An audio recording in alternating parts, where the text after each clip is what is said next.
Olha, agora tu vai se ferrar agora pra ir, peraí.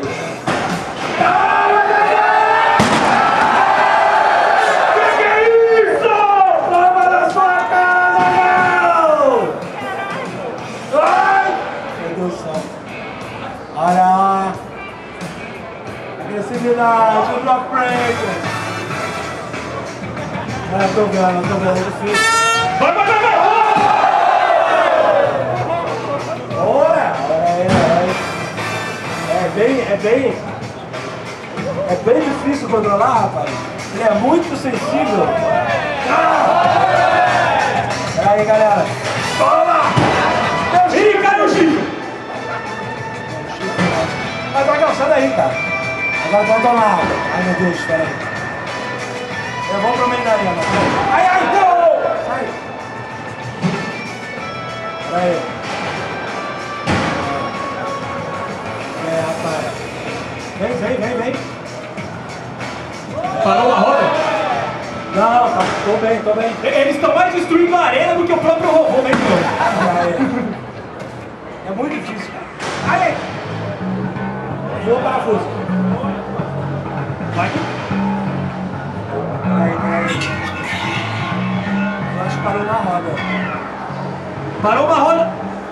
Eu estou... Vai, Dragão! Eu ainda tô vindo, Dragão. Vem! Jovem Nerd tá sem uma roda.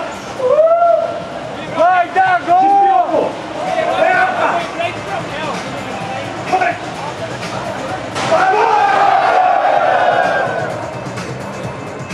Eu ainda consigo. Vai, Zagal, bora, Zagal!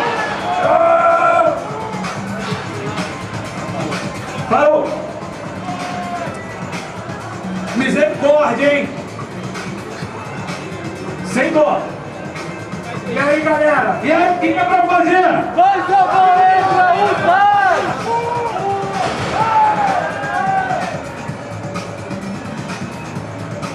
Finisher! Eu tenho que dizer que eu tive que pilotar ao contrário, porque o robô tá de cabeça pra baixo.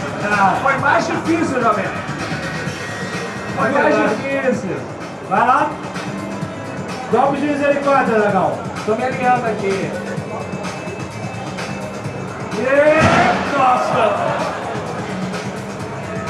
Peraí, meu cérebro é invertido. Eita. 9, 8, 7, 6, 5, dá ré. 3, 2, 1.